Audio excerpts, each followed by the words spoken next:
Is a mortgage company holding on to your insurance claim check?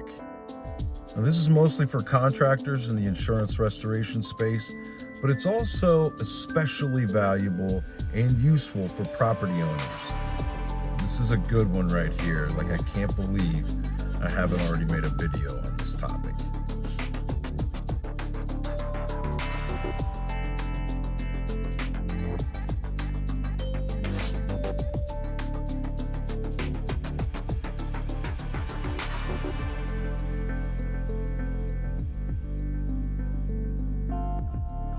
Okay, mortgage company insurance checks.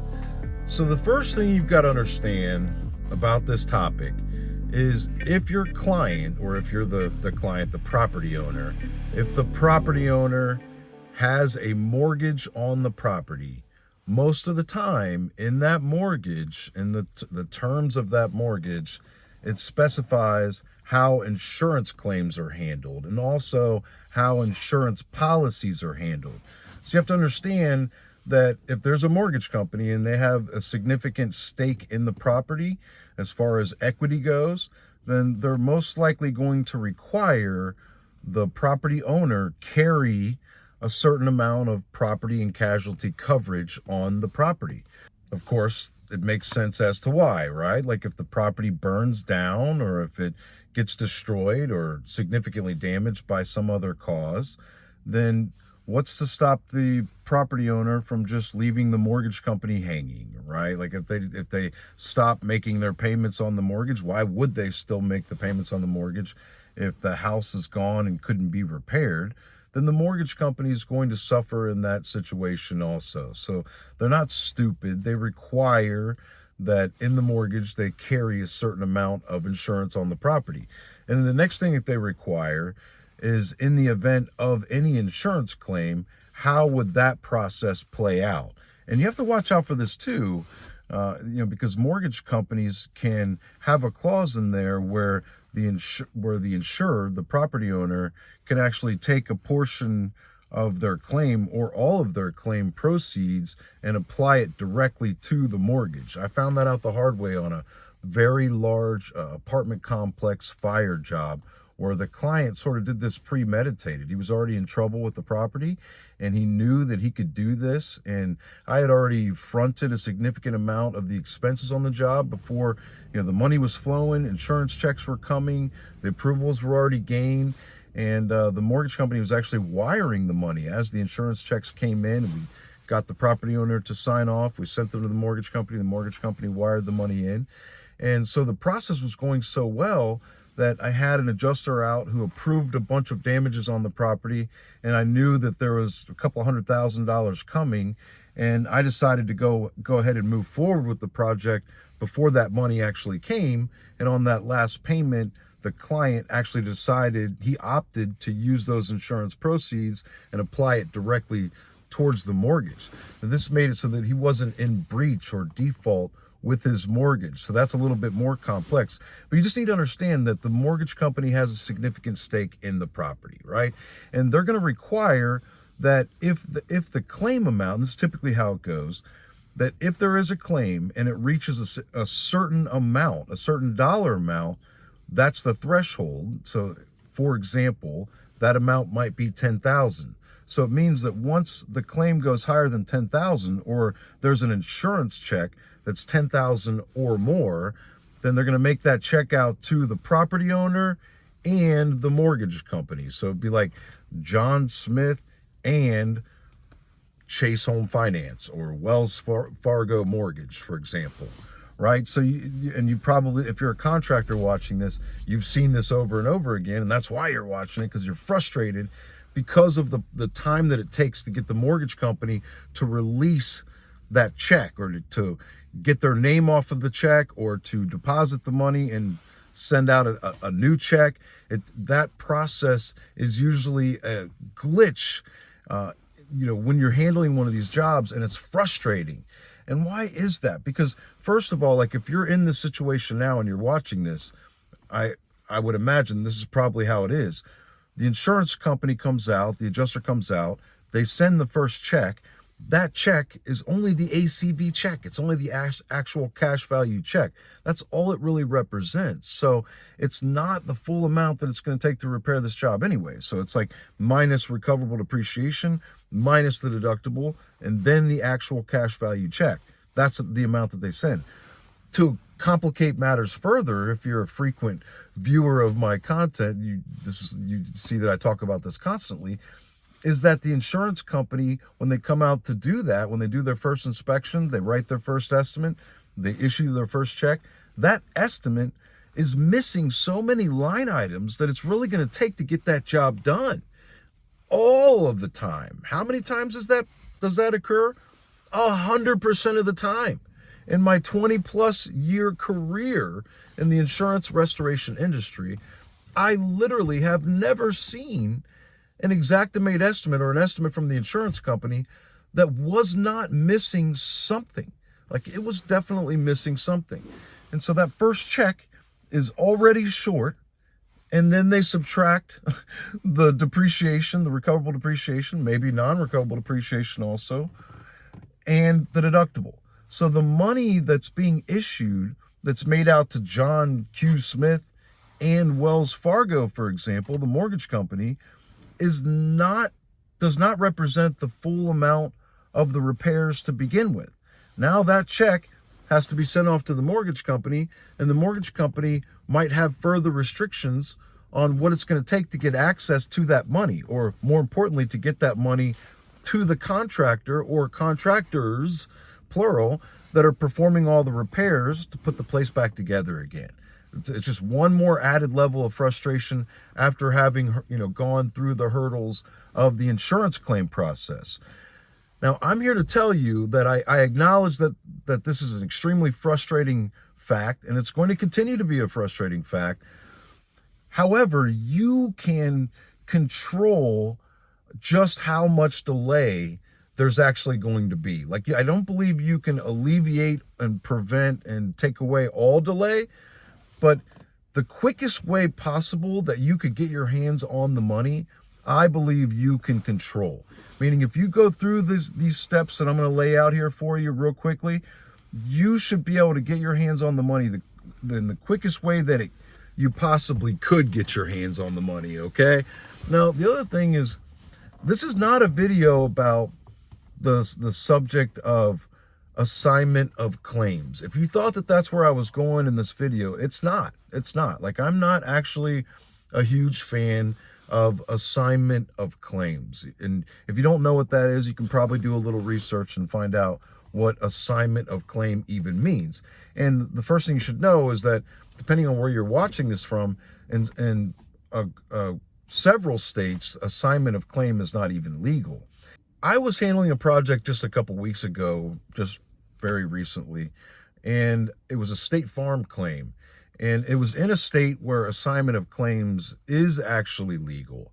I was looking through the declaration page and some of the policy just so that I could verify coverage. And I happened to notice a little paragraph on assignment of claims that State Farm had put into this policy. And basically what it was saying is that you may have an assignment of claim, but we will not recognize your assignment of claim at any time during the claim process, meaning, like, they are still going to ignore your assignment of claim because it's a way for a contractor, for example, to use this assignment of claim and force the insurance company, this is the belief anyway, to deal with them as if they were the property owner themselves. And so State Farm is saying, we recognize that there's this assignment of claim thing that's out there, but if you have that, we're still going to ignore it, and we're still going to deal with the property owner directly. However, it can be used for the assignment of the claim proceeds, meaning when claims are paid out, that's a different story, it basically says. It doesn't say what they would do during that part of the process, but it does kind of say in layman's term, but that would be a different story. But it's just saying that we're not going to recognize that. Now, I've been at different insurance inspections with adjusters where there's a property owner there and a contractor there, and I've seen them ask the property owner, you don't have assignment of claim on this, do you? Yeah, okay, good, because if you do, beware of that. So you need to understand that these adjusters are looking down on the assignment of claim, and they talk about it in a defamatory way that can make you look bad. So you need to have that understanding. So I've had clients a lot, contractor clients, who have these assignment of claims. And what I generally say is, that's great that you have it, but keep that in your pocket for now. Like, we won't use that unless we have to. And then it usually turns out that we never have to, actually, except for the mortgage company. So if you're watching this and you're using the AOC, the assignment of claims, with mortgage companies, and it's working for you, great. Don't fix it. Don't fix what's not broken. So I'm talking to everyone else here. The assignment of claims is not where I'm going here. I don't think that you actually need it. I always say that if you're the contractor, you actually have a lot of leverage when you're dealing with insurance companies. You have a lot of power to where you don't have to usually resort to other parties to help you with these things. You have a lot of the power and the leverage yourself. There's so many options that you can exhaust within the contractor lane. And that is the same when dealing with the mortgage companies. So I'll just tell you, get into it now, the steps that you've got to do. I don't want to put it off any further. I wanted to build a foundation for that. When you're signing up the client, and I actually, during a presentation with the client, if you've seen, I'm going to put a thing here, if you're watching on YouTube, put a little link here to watch this video on how I would actually sign up a client and sell them and go through that process. But I think it would be useful, if you haven't seen that, to watch that, because I have a unique way that I would recommend doing that. But during that process, I actually recommend going through your contract paperwork, like the blank version of it, showing your client what they're going to be asked to sign when that part comes.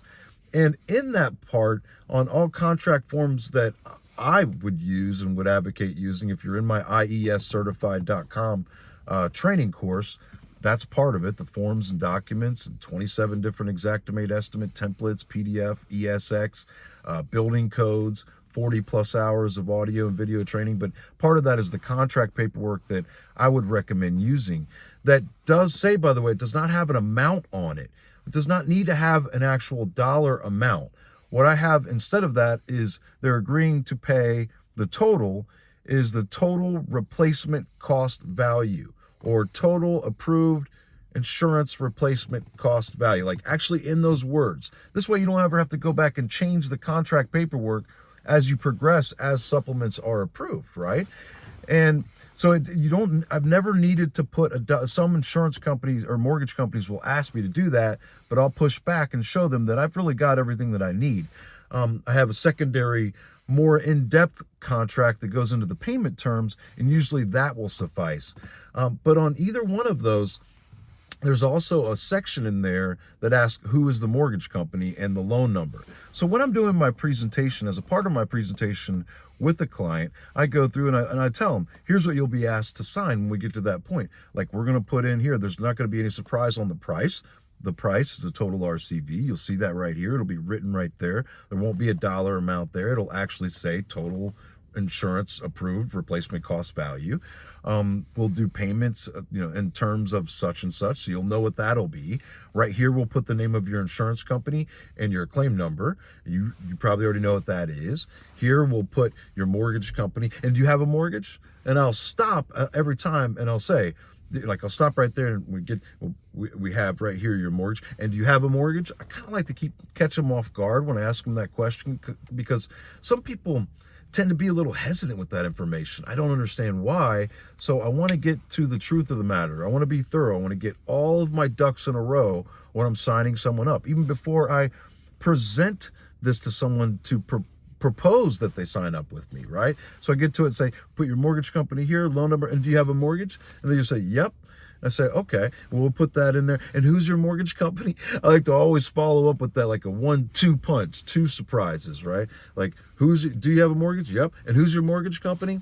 Wells Fargo. Okay, great. Wells Fargo. So that just basically means that, sometimes, depending on how much the money is, depending on how much the claim amount is or the check amount is, the check may be named payable to you and Wells Fargo. And in that case, it'll be no big deal. We have a process for dealing with that. We'll probably need to fill out, a bunch of forms, probably require a W-9, a contractor's affidavit. They'll probably want a copy of our estimate. They'll probably want a copy of the insurance estimate, our contractor paperwork, and then we'll need to have you sign it, and we'll send it all on our dime to One Assurant Way in Springfield, Ohio, 45066. Because that's the address of Wells Fargo. I like to do that. And that address is real, and it's actually the address that a lot of the mortgage companies use. If you notice, you probably dealt with that before. I'm from Dayton, which is close by, so I tend to remember that one. But it helps you. So then they see because they might already have a check in their possession, depending on where they're at in that process, and it might already be named payable to Wells Fargo. So you covering this stuff and you kind of covering this in a process, then how you deal with it, maybe they've already seen the address, maybe they have already sent the first one in. So that shows them that you know what you're doing, and they're comfortable with hiring you because you're comfortable with this process, like you're knowledgeable and experienced. And so that's in the presentation part, but I let them know, we're going to have you fill out this contract, and then we'll also have you sign this, like if they said yes to the mortgage, and I'd show them a form which I call the letter of authorization. Now, if you've ever seen a Chase Home Finance mortgage, and you've had to go through this process, you've probably seen a letter of authorization that they require, and some other mortgage companies as well. Most mortgage companies will let you use your own, but Chase, for example, which you're going to come into contact with a lot if you haven't already, they're one of, if State Farm is one of the majority of claims you come in contact with, Chase and Wells Fargo, Bank of America are going to be the most common mortgage companies that you're going to come into contact with this challenge. But Chase, for example, will make you fill out their letter of authorization.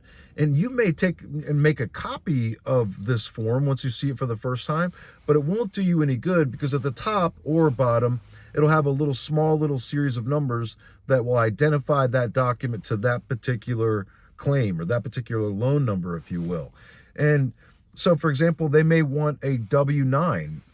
This is a form that you can get right off of the IRS website, irs.gov. You could download a W-9.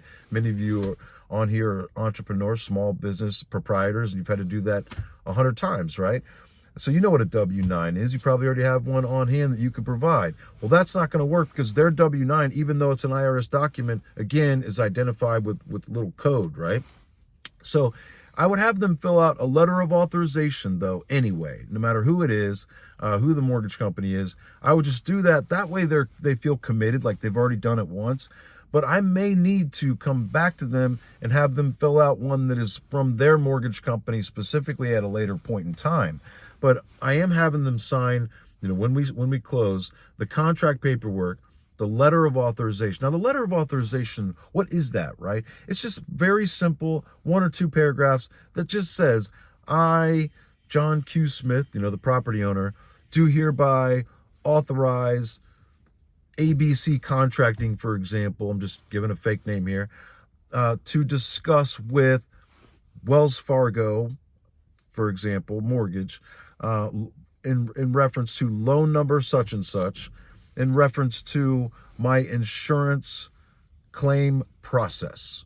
And, put any information that you can on there, the name, address, phone number. If you have any problems, questions, or concerns, please call me at this number or email me at the following email address. And additionally, if there is a co-signer of any kind or a co-borrower of any kind, anyone that's a part of that process would have to sign there, okay? But that letter of authorization would give and I would explain to the client, this gives us authorization to deal directly with Wells Fargo so we can take care of these issues quickly, get them everything we need. We'll send everything on our FedEx account, like billed to us and not to you. And we'll do everything next day air to keep everything moving quickly so that the project isn't held up because the funds, getting held up from the mortgage company. And it gives us authorization to discuss only the insurance repair process. Like we can't call them up and find out like how much your monthly payments are on your loan or how much equity you have in the property. Nothing like that. None of that's any of our business. We only have an interest in the repair process only. So the letter of authorization, getting them to sign that, the contract paperwork, and then from there, a W-9, having that on hand, not one that they've provided, but your own, having that ready, having a copy of the most recent insurance estimate. And from there, if I know that there's a mortgage on this deal and I know who the mortgage company is, a lot of times their advice, like the mortgage company's advice, is to, like if they were to call the mortgage company, the property owner, if they call the mortgage company, they say, hey, I got a check from State Farm here and it's made out to me and to you for this amount. What should I do? Then the mortgage company might say, okay, we're going to send you out a packet like of information that'll explain to you exactly what to do. So they send it in regular mail, snail mail. It comes out to them. It tells them, hey, send us the check, and then we're going to do all this stuff, and then we'll make a decision, right? So then they wait for this packet to come, and then they send the check off to the mortgage company. Now, that's a big challenge. If you're a contractor and you're letting your client do this, the property owner, if you're having them handle this part of it, this is probably why it's frustrating to you, is because that does not work out very well most of the time. Sometimes it works great, but most of the time it doesn't work good because it's not as large of a priority to the property owner most of the time as it might be to the contractor, and you might be financing the job. And that's what these owners need to understand. Like if you are a property owner and you're watching this because of what your contractor might be telling you, you need to understand that the contractor is the one really who's financing most of this job, because that first check from the insurance company, the ACV check, is short, minus the depreciation, minus the deductible. They have the ACV check and that's it, right? And it's missing a bunch of items. That's the thing you might not realize. Like the contractor needs to be very diligent and put in tons of hours and a lot of legwork to basically do the insurance company's job for them, to document all of the evidence, all of the proof that they're going to need, putting it into a sophisticated professional estimate, line item by line item, and going through a process to prove it to the insurance company to get all these things approved. And that may take a little bit of time to do. And so the last thing we need is for the mortgage company to be holding up what little bit of money there already is. For that reason, I say any check that comes in, it should be turned over to the contractor, like the whole thing. There's exceptions. If this is for several $100,000, you want to split up into phases, I get that. But for the most part, I advocate, like if you're the contractor, that's what you should require. And they say, well, I don't want to turn over 100% of my money up front. Really in all actuality, it might be 1/3, 1/4 is what it actually represents of the total RCV by the time it's said and done. Okay, so I think as a contractor, back to the contractor point of view here, as a contractor, you need to make this a requirement. Like this is required. We don't let the client do this, because if you let the client do it, then it's like, hey, Mr. Jones, by the way, how are things going with the mortgage company? Have you had a chance to reach out to them and talk to them or send the check to them? Oh man, Chad, I forgot about that. It's been really busy. I'm going to get that done in the next couple of days, I promise. And see, it's not an urgency for them. And they may not know that you need that cash to keep the job going, keep everybody paid, and keep your business running, right? And it may not just be Mr. Jones, but you may have 7 or 8 Mr. Joneses out there on the street, and they add up and they produce stress. Now, when I was a contractor in Florida during the hurricane days, multiple hurricane days in 04, 05, and later, I remember my younger sister, actually, her full-time job, she came to work for my company every day, and her full-time job all day was to deal with nothing but mortgage companies, not insurance supplements whatsoever. We had a lot of volume. It required that. But she went in every single day and contacted mortgage companies each and every single day. So here's the process that I recommend you playing out. The insured signs it, contract, letter of authorization. I would take those 2 things and the insurance check. I would make sure that everyone endorses the back of the insurance check. I would load that into a FedEx envelope. With that, I would have a number of other documents. I would have my W-9 completed and executed.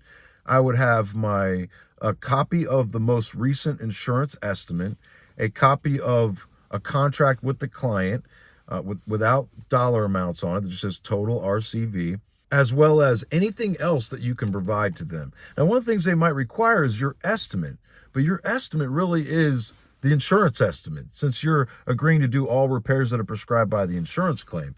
However, if they do require that, I would have a copy of my Xactimate estimate, but for like your version of it, like with all the repairs that the insurance company hasn't yet agreed to. So it just lets them know that your estimate is far greater than what the insurance check is to begin with.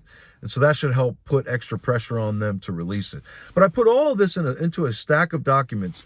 And what I like to do is put just my little method. You could use your own method, but I'll put a sticky note, like a little Post-it note, on top of each document, starting with the check. So I have the check first, and I put A, okay, on the check.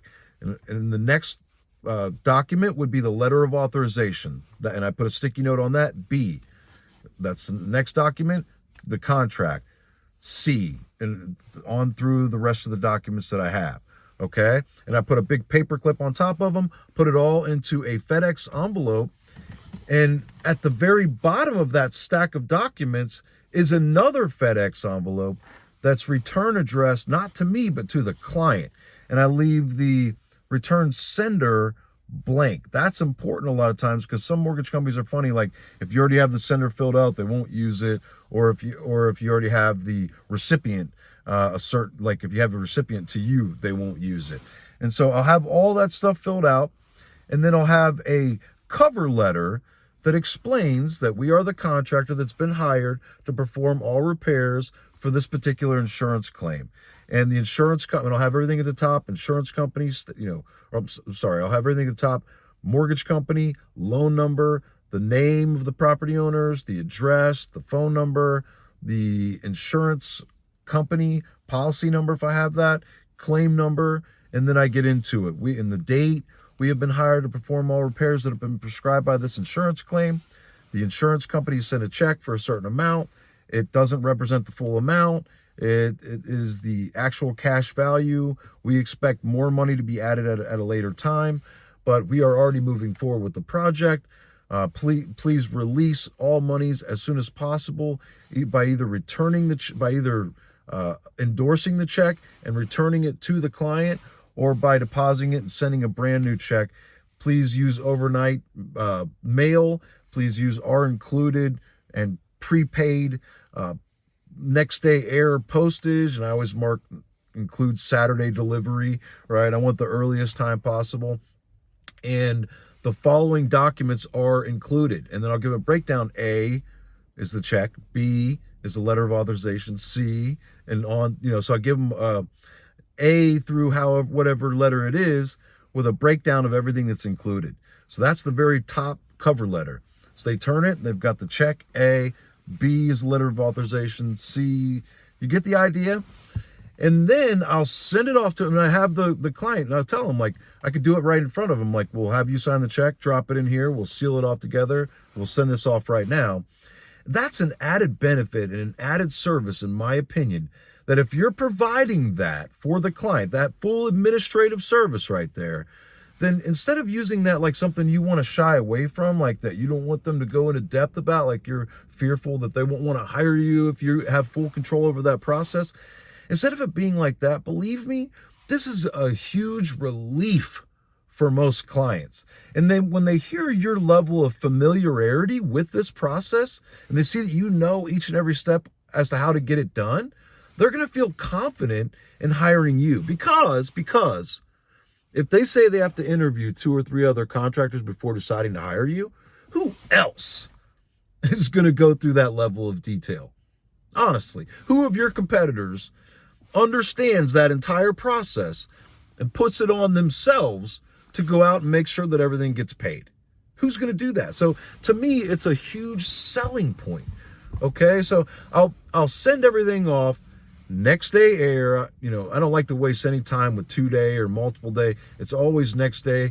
I do not, I'm not going to name shipping companies, but I'll just say I don't like anyone else but FedEx. FedEx to me is the most reliable. You have I'll tear off the track, like the copy of the FedEx postage that has the tracking number for the copy that's being sent, but also for the one that's being returned. I'll keep that one too. I'll send it off, and then that very next day, you'll see in the tracking that it's been, received by 8:30, signed for by Janice, whoever, and then so you can start calling right away. I usually wait a day or two, but you can start calling right away if you need to, and let them know I'm calling to follow up with the packet that we sent, which includes the letter of authorization, which gives me authorization to speak with you. And I show here that that's been received by you guys and signed for as of this morning at 8:30 a.m. That helps a lot. I could tell you almost always, even though it's so complete and thorough, there's almost always something that it's missing, something that they need yet, right? Or they'll say, oh, well, we still need this. Well, that's fine. Usually most things can be emailed and or faxed at that point. And so it's not probably something, unless it's the check, unless you forgot to send the check, it's probably not something that needs to be sent through the mail anymore. But I can't tell you how many people I've had tell me on the phone, like, wow, this is the most complete, organized, mailing that we've ever received. And maybe they're thinking that, not saying it, but I've had a lot of people telling me that. But in that case, they're usually very willing to then help you out and make it a seamless, smooth process, because they appreciate, most of them do, appreciate the time that went into that to make their job so much easier. But anyway, if there is something missing, at least you'll know what it is right away. That's why I recommend not letting too many days go by, because these things, if you sent that off and don't follow up, a lot of times nothing happens. And that's just an indicator that when people are just sending off a check by itself and nothing else, nothing happens. Now, I would like to say too, before needing to send this to anyone, you might not need to send it. So contact them first, contact the mortgage company, or have the client, contact the mortgage company. Hopefully it's a bank that's local. If it is a bank that's local, then you could take all the stuff directly to the bank, with the property owner, have them go directly to the bank and usually get a check issued right at that point, or get the process initiated directly at the bank. But that not being the case on so many of these deals where you have to send it, I would send it in and then follow up with a phone call within 2 days. And it's usually just a case of it's in a stack of files that includes all kinds of clients, and it's all dealt with like a triage, like an emergency room. Whereas your file's in that stack somewhere on someone's desk, and they're going along, but someone's calling them and interrupting them all the time and saying, yeah, I'm calling about this file number, this claim number, this loan number. And then they stop what they're doing and they go down and find that file, take it out, put it on the top, and then that one now gets precedence. That's why I think you need to be the one calling them and following up. Now, if they say they have everything they need, like by the time you get to that point, they say they have everything they need, ask them, when is the check going to be sent?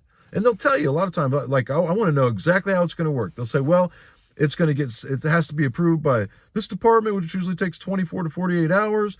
Then it goes over to get printed out. That takes 24 to 48 hours. And then it gets sent. Okay, please use the FedEx prepaid postage that you see there. Do you see it? Yes, we see it. Is it acceptable? No, it's not. We need it to be, okay, well, let me get you another one. Then that would be something you might have to send to them, right? But usually if it's acceptable, they'll tell you that. And that lets you know you don't have any issues with the FedEx envelope. So they should be using that. And they'll tell you when they're planning to get it sent out, okay? Now, I'll follow up again the next day, and I'll say, I'm just following up. How's the process going? And see the story that they give me the next day, because it's probably somebody different that's giving me the story. And they might say, oh, well, I see that this is missing, or this is, something. But I always end it with, do you see our FedEx postage label there? Can you use it? Is it acceptable? Right? And then I'll follow up again. But I just think you got to be relentlessly following up with the mortgage companies. If you have to be relentless with insurance companies, you also have to be relentless with mortgage companies. I've dealt with claims of all sizes, 6 and 7 figure claims where the bank was involved, the mortgage company was involved. But most of the time, it's not that frustrating of a process for me. You have to already assume that if they tell you it's going to be Wednesday that check's going to go out, it's not going to be Wednesday. It's going to be Thursday or Friday or a couple of days later. But it would be much later if you didn't have everything that they're requiring, and if you didn't follow up with them. This is just advice that I'm giving. But again, going back to what I said in the beginning of this, the quickest way possible. So it sounds complicated. All these hurdles you got to jump through, like if you've never heard of these things before, it's really not. You can make it a part of your process to where it's just part of the checklist, part of things that you go through that you have for every closed and completed packet. And it's more of a reason why, it's more value that you're actually adding for your clients. You're more of a professional firm, okay? Not just some contracting outfit. You are if you're an insurance restoration contractor, you are a professional firm. And so I find that usually they will endorse, they can do this, they can, depending on their terms, they can give it a special stamp where they send it back. Now it can be deposited. It shows, it proves to the bank that it's been, signature guarantee or an endorsement. I don't know all the banking official terms that they're using, but it stamps the back of the check, and now it can be deposited. Or another way is that they will issue a new check back to the client, but because you issued your W-9 and all of your stuff, they might have added you as a vendor, and now it might be to the client and to you as the contractor. Honestly, sometimes that's a nuisance to me, because that might be another couple, you might have to have the client with you at your bank, depending on how your bank is. But if there's no problems with your bank, it is an added layer of security, right? Now, some mortgage companies, depending on, if it's a lot of money, sometimes they won't release the whole amount. They'll say, okay, we're going to release the first 10,000 or the first maybe 20,000 is what it is, upon receiving these documents and the check from you, really without a lot of questions being asked other than the basic documents we require.